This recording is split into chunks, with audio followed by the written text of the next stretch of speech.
Hey everybody, welcome back. Real quick video today on debt, of all things.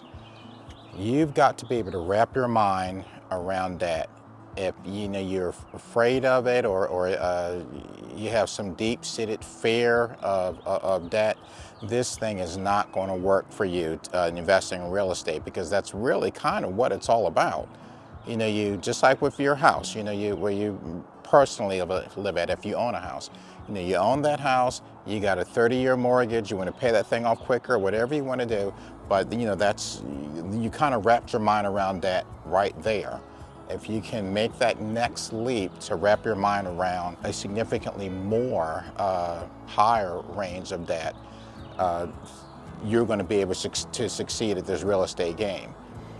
This is how it works, and let me break it down for you. This is how it works. You want to try to go with something called BRRRR, the BRRRR method, which is BRRR, which is buy, rehab, rent, repeat. That's what that is. So you find the property, you buy the property, you rehab that bad boy, get it up and running. Once it's up and running, you get that place rented out. And once it's rented out, you refinance that place, and then you repeat. I might have left out one of the R's right there, but that's the way you do this thing. You buy it, you rehab it, you rent it out, you go to a bank and you refinance it so that it's under a 30-year mortgage.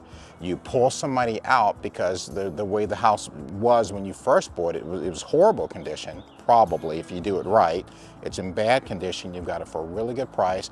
You get that house, you fix it up as best you can, you get it, you get it nice, rentable, and then you get somebody in there who's going to rent it, who's going to pay that monthly nut to get that bill paid every single month. And you go to the bank and you tell the bank, hey, Mr. and Mrs. Banker, we've got this house, it's rented out. We bought it for instance, we bought it for $100,000.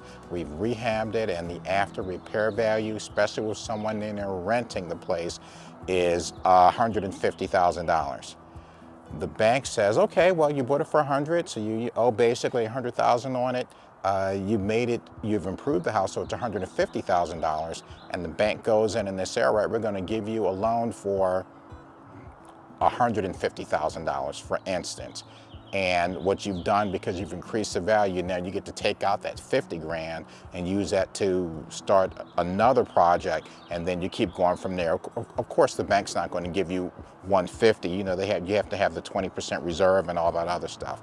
But just to make things simple, that's how things work. So you get the house, you fix it up, you put somebody in it, and whatever the house used to be worth when you first got it, after you rehab that bad boy, it's in much better condition, and you can go to the bank and use that to refinance, pull some money out, and then buy something else. Now, so you're getting back to debt. You got that place that's rented out, and you've got that debt right there. With that debt, you get that property now, you've used that as collateral to get something else, and you get that extra money right there, a new pot of money, and then you use that new pot of money to pour it into the next property. You fix that bad boy up.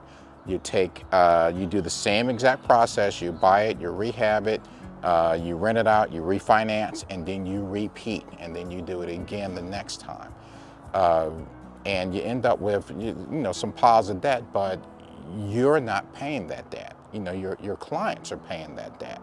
And whatever's left over, you can use that to live off of. You can use it to further your real estate holdings, to buy more stuff, eventually. And what eventually ends up happening is, you can stop after a while, and you can concentrate on actually paying that debt down. So when you do finally retire, or you're ready for that debt to be paid, or to hand it over to your children later on, they can get it without anything owed on it, and then they can maybe even repeat the same thing that you started, and they can take the ball and they can keep running with it. This is the United States of America, and that is how things are run. If you can wrap your mind around good debt, your life is probably going to be really, really good. I'm not talking bad debt. Buy, rehab, rent, and refinance, and take that refinance money and blow it on wine, women, and song. Okay, you've messed up right there. So that's not going to work. But if you can be focused on doing what you need to do, and taking that money from point A and running with it, and just keep repeating, things can go really well for you. That's my 2 cents on this thing. I hope it has helped you to understand and wrap your mind around what it is you're trying to do and what it is that my wife and I are doing. The sooner you understand this, the quicker you can get to where you want to be. Just my 2 cents. Thanks a lot for listening. Y'all have a good day, and I'll see you back here again soon. Bye-bye.